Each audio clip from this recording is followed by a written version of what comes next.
Have you ever stood in the front of the refrigerator and thought, I'm hungry, but then you looked around, grabbed a handful of crackers, and 10 minutes later, you were still looking for something else? Here's the surprising truth. You may not have been physically hungry at all.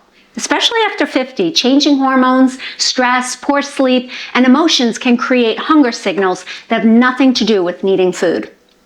Today, I'm going to show you one simple tool that can completely change your relationship with eating. It's called the hunger scale. You'll learn how to recognize true physical hunger, how emotional hunger tricks your brain, and one easy pause that can prevent mindless eating without dieting. If you're new here, welcome. We help women over 50 build healthy habits around food, fitness, sleep, and mindset so you can lose menopause belly fat naturally while feeling energetic and strong. If that's what you're looking for, hit the subscribe because every week we share practical strategies backed by science, not fads. One of the biggest reasons women struggle with weight isn't because they eat bad foods. It's because they've lost touch with their body's hunger signals. Many of us grew up hearing things like, clean your plate, don't waste food, eat because it's lunchtime, eat before you leave. Eventually, we stop asking, am I actually hungry? The hunger scale helps reconnect you with those signals. Think of it like a gas gauge in your car. Instead of waiting until you're completely empty or constantly topping off the tank, you learn to stay in the healthy middle. Using the 1 to 10 hunger scale, rate your hunger according to how you feel in that moment.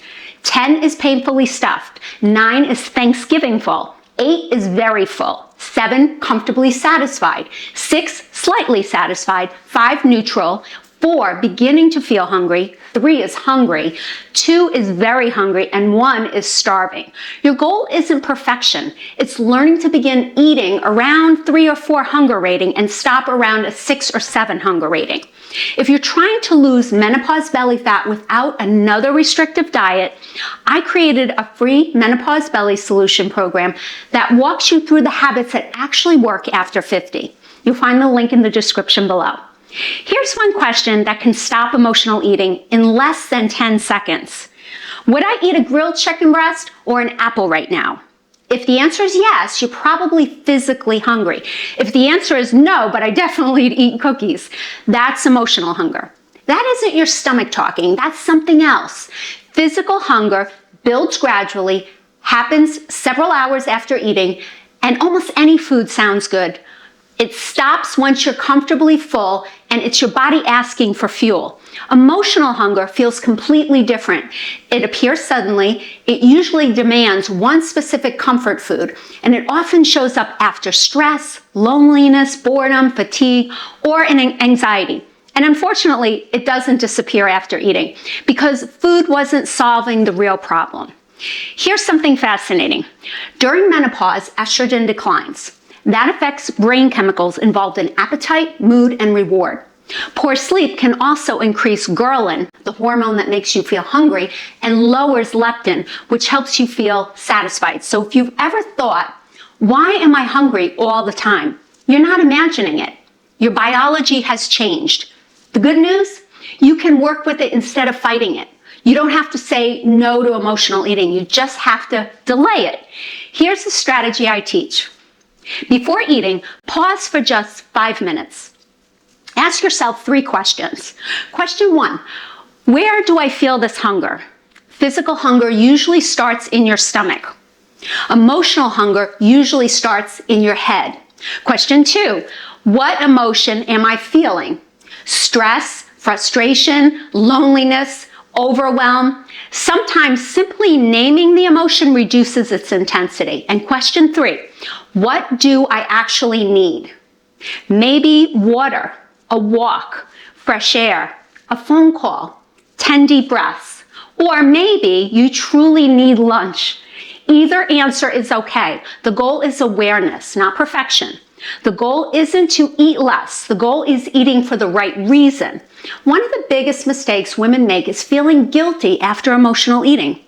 Guilt creates stress, and the stress often leads to more emotional eating. Instead, get curious. Ask yourself, what was happening right before I wanted food? Were you tired?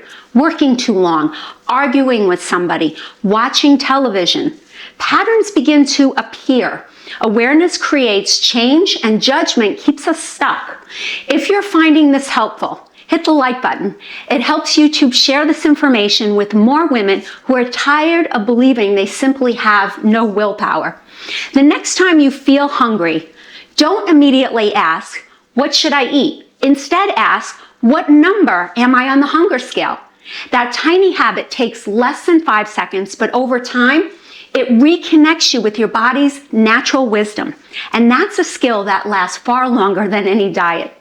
Tonight, I want you to try one simple experiment. Before your next snack or meal, rate your hunger from 1 to 10. Did you feel like, I was a 4, or I realized I was an 8 and kept eating anyway? There's no judgment here. We're learning together. Now, if you realize you are physically hungry, the secret to staying satisfied without constant cravings comes down to what you put on your plate. That's why you'll want to watch this video right here, where I share the exact formula for building meals that crush cravings and keep your energy steady all day. Click it right now and I'll see you over there. That video will help you build on everything we learned today. I'll see you there.